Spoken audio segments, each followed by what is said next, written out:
কোনো একটা দেশে আর্থসামাজিক উন্নতি করতে গেলে স্বাভাবিকভাবে সেখানে আইন শৃঙ্খলার উন্নতি হওয়া একান্তভাবে অপরিহার্য। একটা শান্তিপূর্ণ পরিবেশ বজায় রাখা দরকার।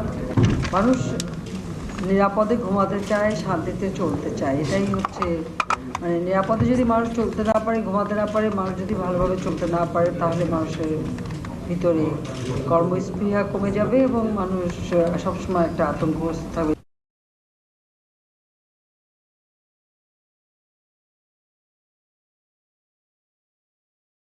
আজকে নারী পাচার, শিশু পাচার এগুলো অনেকটা হ্রাস পেয়েছে।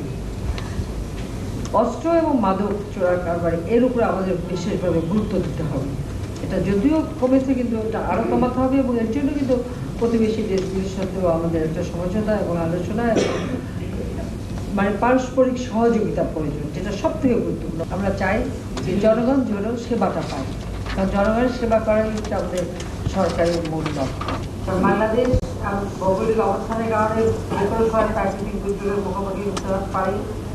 তাই সেই প্রাকৃতিক দুর্যোগ মোকাবেলার জন্য আমাদের যেমন প্রস্তুতি দরকার, আবার মনুষ্য সৃষ্ট দুর্যোগ সেটাও আমাদের মোকাবেলা করতে হয়। যেটা আমরা দেখলাম সেই 5ই মে ঘটনা, এরপরে আবার অক্টোবর নভেম্বর ডিসেম্বরের ঘটনা, সেগুলো মোকাবেলার জন্য আমাদের সবসময় সদা প্রস্তুত থাকতে হবে। আমি বিশ্বাস করি যেহেতু জনগণের সমর্থন আমাদের যদি আছে, কাজে এক্ষেত্রে কোনো অসুবিধা হবে না। আর আমরা আমাদের লক্ষ্য স্থিরকে যদি এগিয়ে যাই, অবশ্যই আমরা আমাদের দেশকে উন্নত করতে পারবো।